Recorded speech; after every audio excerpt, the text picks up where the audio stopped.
fantastic, no doubt. We're going to talk about Game of Thrones now. Because, well, the last season... Charlie's rubbing his hands. Yes, I know about about cakes. Is it right that the last episode of the last season, apart from sport, was the biggest watched thing on Sky ever? If you say so, Matt. It was. Probably. Yeah. Well, it wouldn't surprise me. And, I mean, obviously, Charlie's clapping his hands together. Oh, the anticipation fan, yeah. is incredible for this. What's it like for you to be, I mean, obviously, you know what's going to happen in the story, and everyone's asking you can't say anything, but that, all that feeling of excitement, what's that like to be? Oh, God, it's amazing. And the enthusiasm of the show and the profile of the show has just grown incrementally year on year on year. So, as a cast, we get surprised every year that it's gotten even bigger. It really is a phenomenon in the true sense of the word, so to be a part of that is a great gift. Yeah. Well, the new season starts early hours of the morning, Charlie, on Monday morning, right? And everybody at home is now shouting, show us the preview! Well, here it is. There you go. The dead are coming.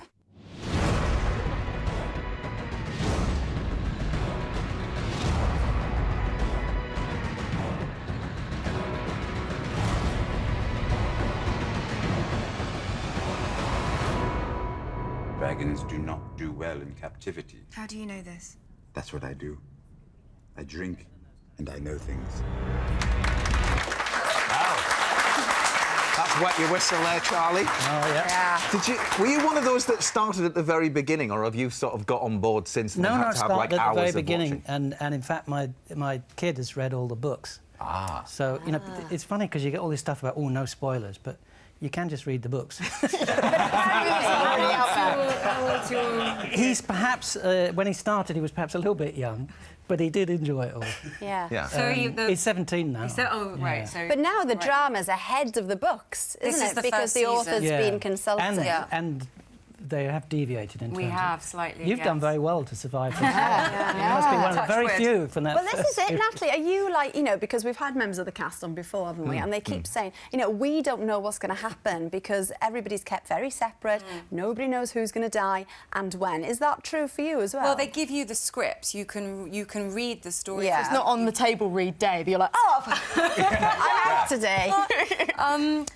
I mean, it's interesting you say that. I choose purposefully not to read other people's storylines because, like Charlie, I watched the first season just completely as an audience member, as a fan, because I didn't join to second year. So I still enjoy being just a fan and an audience member. So I don't read my co-stars' storylines so that I'm going to be sitting there on Monday night watching like everybody else. But it makes it easier when people, I guess, are asking him, so what happens that you genuinely don't know. That as well, yeah. So actually, how long do you think you will last or stay alive for? Place your bets now. Place your bets now.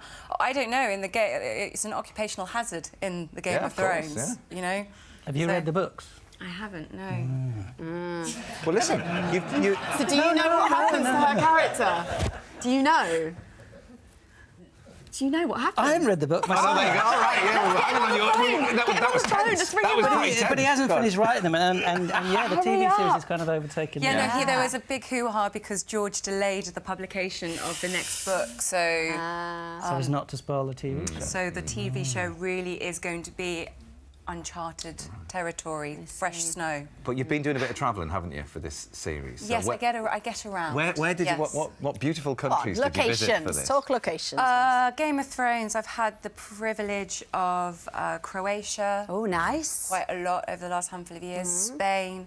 Obviously, the exotic location of Belfast, which we all love very much as well. So. And you've got a lovely travel companion.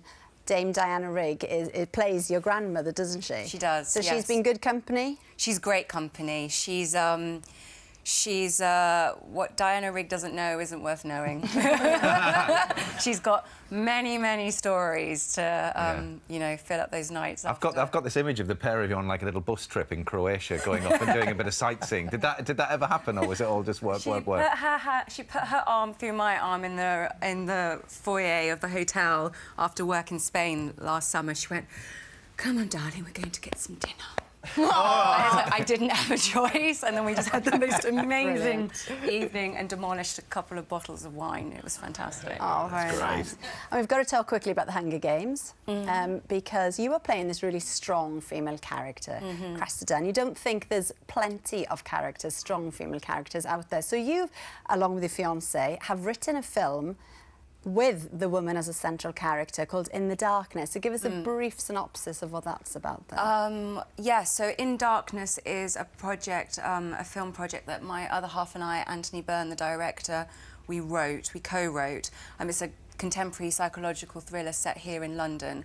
And we started writing it, you know how long the writing process takes. Forever. We started writing it 6.5 years ago. Oh, you've Wow, only that just is a long started. time. Because we were both frustrated in different ways professionally, and we wanted to work with each other. So that's how long it takes to get, you know, a producer that you love on the hook. And it's happening find now, the is it? Is money. it happening? Yeah, we'll be in principal photography here in London in the summer, so really Wow, excited you're bringing about work that. to the UK. bring it That's really home. cool. I wanted to Well sleep in my done. own bed. Yeah, that's a good.